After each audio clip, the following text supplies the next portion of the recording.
நான் உம்ராவுக்கு போகும்போது என்ன ஃபீல் பண்ணியிருக்கேன் உங்களுக்கு சொல்கிறேன். ரஷ்யாலேருந்து மக்காவுக்கு போகும்போது ஃபீலிங் வந்து ஒரு மாதிரியா இருந்துச்சு. அதாவது எனக்கு இப்போ என்னமோ ஒரு புது எக்ஸ்பீரியன்ஸ் வரப்போகுது எனக்கு புரிஞ்சிச்சு.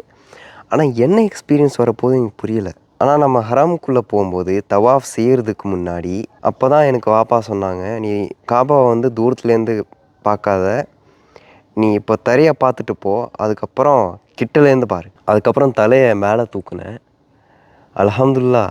காபா இவ்வளோ பிரம்மாண்டமா இருக்க போதுன்னு நான் நெனச்சு பார்த்ததே இல்ல. நான் வந்து என்ன யோசிச்சேன் வந்து பார்த்தீங்கன்னா, இந்த காபா எப்படி எவ்வளோ பெருசா கட்டுனாங்க? இஸ்மாயில் அலைஹிஸ்ஸலாமும், இப்ராஹிம் அலைஹிஸ்ஸலாமும் எப்படி?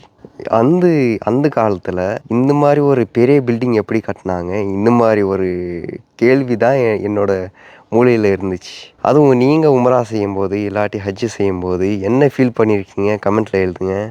அஸ்ஸலாமு அலைக்கும்.